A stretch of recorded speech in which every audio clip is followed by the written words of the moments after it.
Accept the power of your own influence. You're influencing people all the time, every day of the week, 24/7, 7 days a week. You're influencing people to play big. You're influencing people to play small. You're influencing people to enjoy life. You're influencing people to smoke. If you smoke, you're influencing people to overeat. You're influencing people all the time, 24 hours a day, 7 days a week. So accept the power of your influence. The way you live influences those around you.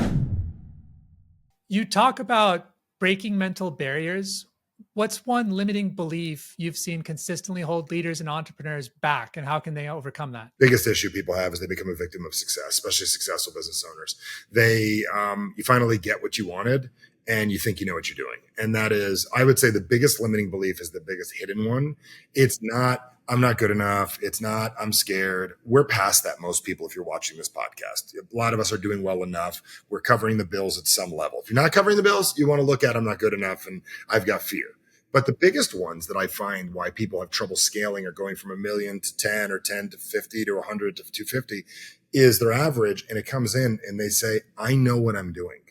And when somebody believes they know what they're doing or they can do it, but they're not doing it, that is the hidden limiting belief that screws up most people. You've created courses like Core Strength Experience and Rapid Presentation Mastery. What's one insight from these programs that can benefit our audience? So the biggest insight from Core is a communications class, and doesn't make it sexy when we say that, but people bring their kids, their families, they're 14 and up. Great entrepreneurs will bring their families because we got to grow as a family together. Not everybody does, but they do. And the biggest insight we get from Core is that the way that you communicate to yourself, about yourself to you, is how people respond to you. And the way that you talk about things to yourself and to others, how you respond to you and how others respond to you. And if you want the world to respond differently to you, you have got to change the way we language things. And most people, we were at a hockey game the other day, and one of the parents says, well, what happens if we get to an overtime? I said, we have 10 minutes left in the game. How about we're going to win? And how about when that decision is necessary to make, when we're 12 seconds less, then we will have that conversation. But up till now, we are choosing to win. The difference is a level of confidence and a level of communication versus we're already halfway out of the game. So Core teaches you how to change the way you communicate with yourself and others to get the things that you want in life. Even with diet, with food, with relationships, intimacy, everything comes down to that. And presentation mastery is a similar concept, but it's how we actually present material to other people. Like, for instance, most people, when they start off a presentation, they just get up, hi, and let you know, I'm David, how are you? Like, they've heard that all before. Versus people are going to judge you. Like, we have to exude the belief that people judge people, because that's what we do. We judge out of insecurity. We judge out of protection. All people judge. Everyone judges. Jim Rohn, my mentor, I don't know if you remember Jim Rohn, that's my mentor. Okay. You ever heard of Jim? Jim actually got Tony Robbins started years ago. I was 19 years old, and Jim passed away in 2009. And he'd say people shouldn't judge, but all of us do. So if you know they're going to judge, give them something to judge you for. So I would start off my speech and I'd say, hey, listen, I don't know how you talk in 30 minutes about 20 years of business successes and failures, but we're going to do our best. Now you can judge me that you know that I'm a successful business owner. You came to that conclusion. I didn't tell you to come do it. What do you see as the future of communication and leadership and business, especially in these fast evolving times? Well, I think I had my opinions on AI up until a couple weeks ago. I saw this great speech the other day, and I was not against it because I felt threatened a little bit because I'm in the communications game and people could learn 25 years of my stuff in 10 minutes. I do believe the future of leadership is going to be communicate really, really high end, high direct people being together. I think leadership is going to be the people that remember and continue to build connections with human beings, real, genuine connections with small teams and big teams, and come together and do retreats and get together. I think that is going to be the future of leadership. I do believe companies are going to attempt to do it without that, but there's a craving inside of human beings that will never go away to get a burst of oxytocin and serotonin to feel good and to be around people.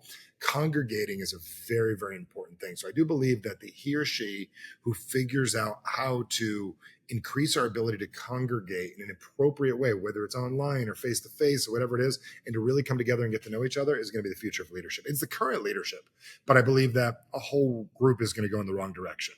And that is going to make so much room for people that really, really take the time to do that. I see this in major corporations. They bring almost a therapy aspect to their companies where they get to know each other and we connect and we create bonds. Same thing the Navy SEALs do.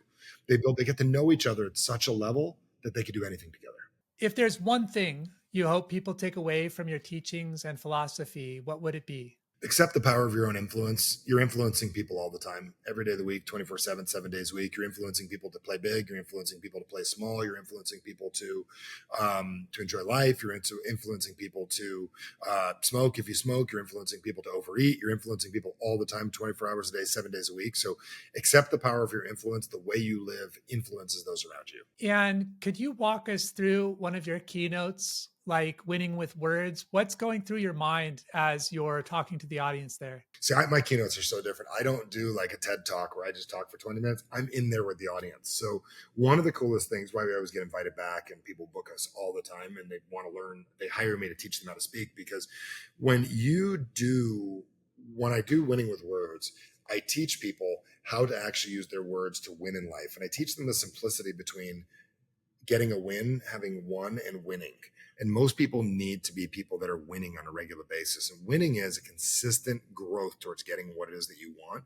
So winning with words is how to use the right words at the right time, how to respond appropriately to people in certain scenarios, how to encourage and empower those around you. And when I start off that presentation, I let people know that what their definition of communication is very, very different than mine. And mine has nothing to do with what I say. Everything I say is designed for the response. Most people want to sound good and look good. That's what most people do. I want to say it right. How do you say it right? When a guy comes to me and goes, Michael, how do I close the sale? What do I say? I have a better question. What do you say to yourself before you walk in the room? I'm going to help this person. I'm going to find out about them. I'm going to get to know them, and I'm going to make certain they see the value in the company.